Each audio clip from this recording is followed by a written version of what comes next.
Assalamualaikum warahmatullahi wabarakatuh. Bertemu lagi dengan saya Miss Adra di channel Hello Teacher dalam pelajaran bahasa Inggris kelas 8. Materi kali ini kita akan membahas descriptive text.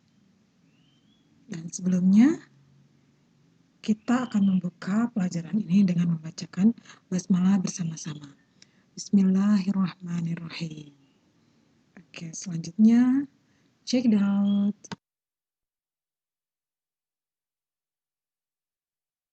Selanjutnya kita harus mengetahui apa itu descriptive text.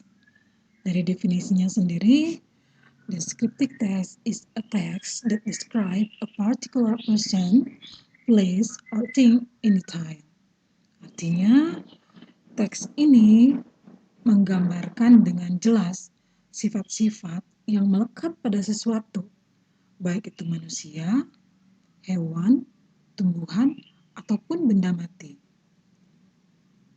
Descriptive text sendiri mempunyai tujuan. Sini purpose atau tujuannya yaitu to describe a characteristic for person, place, or thing. Maksudnya untuk memberikan informasi dengan jelas mengenai objek yang akan digambarkan kepada pembaca. Objeknya itu bisa seperti tadi ya, bisa seperti orang, bisa termasuk hewan, tumbuhan, bahkan tempat. Oke? Next, we will learn about generic structure of descriptive text. Selanjutnya, kita akan mempelajari struktur dari descriptive text ini. Dalam bahasa Inggris, struktur teks disebut generic structure. Generic structure of descriptive text consists of three parts. First is identification, second, description, and third, conclusion. Untuk konklusi ini sendiri bersifat opsional. Maksudnya opsional itu tidak harus ada dalam paragraf atau tidak mesti ada dalam satu teks. Yang pertama, identification. Identification itself contain about introduction of a person, place, animal, or object that will be described. Jadi, bagian yang pertama adalah identifikasi yang terletak di bagian awal paragraf, yang mana tujuannya adalah untuk mengidentifikasikan suatu objek yang akan dideskripsikan. Identifikasi sendiri fungsinya adalah untuk memperkenalkan kepada para pembaca tentang objek yang akan kita jelaskan sebelum kita memberitahu lebih rinci tentang objek tersebut pada paragraf selanjutnya. Kita akan mendeskripsikan seseorang, ini sebagai contoh ya. Kita akan mendeskripsikan seseorang, maka kita bisa menuliskan nama dan alamatnya. Selanjutnya, the second is description. Description itself give the detail to object described like feature, form, color, and etc.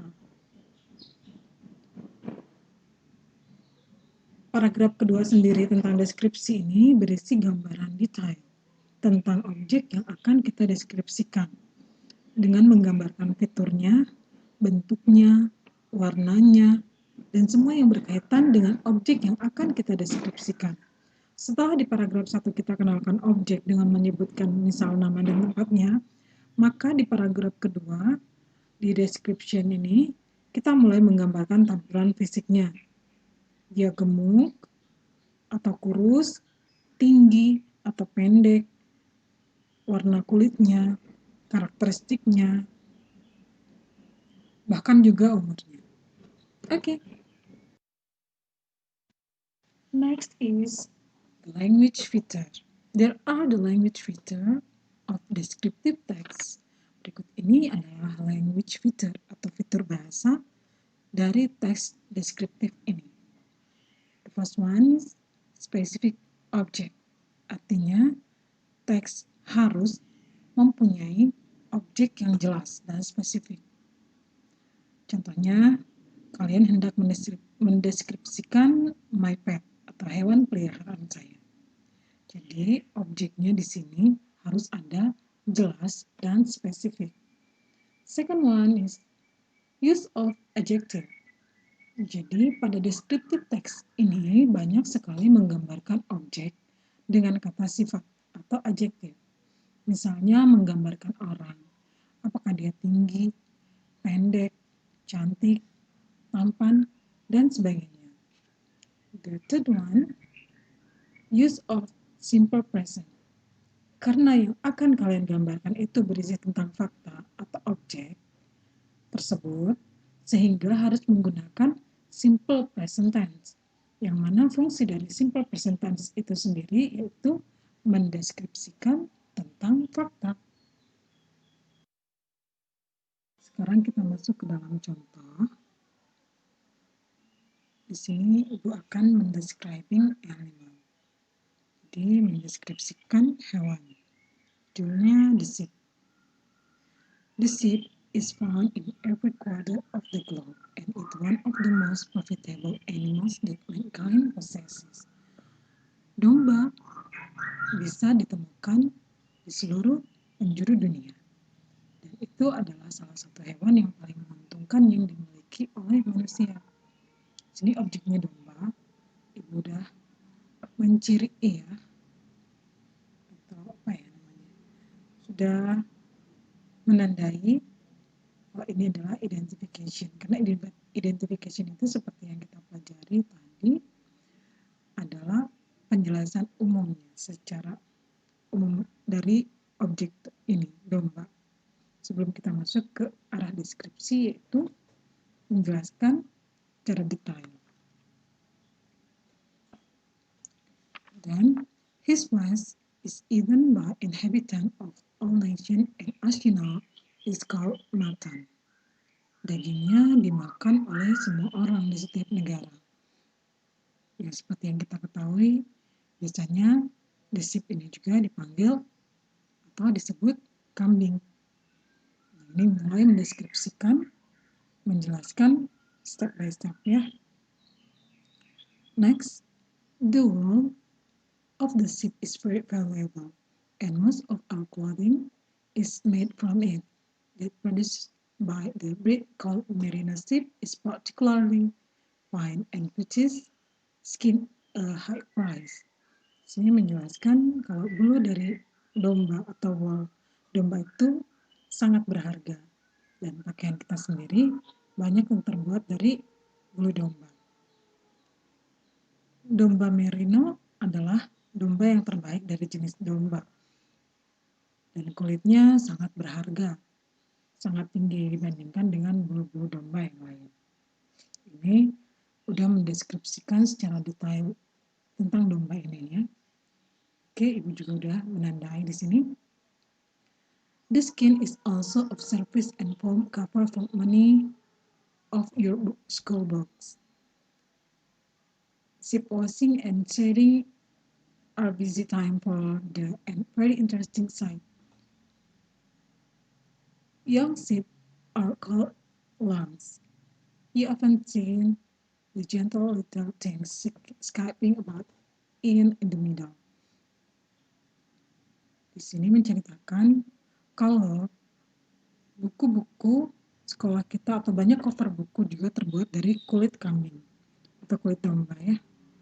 Di sini menceritakan juga kalau proses pemandian dan pencukuran bulu domba tersebut juga sangat menarik untuk dilihat.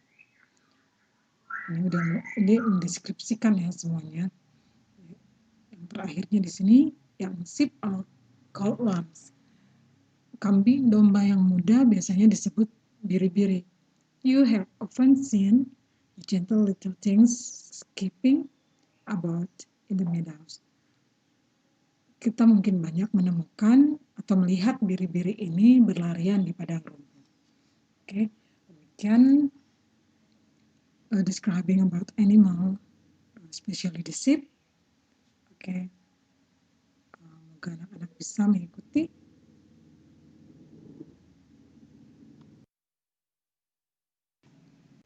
Sekarang kita masuk ke slide terakhir yaitu conclusion.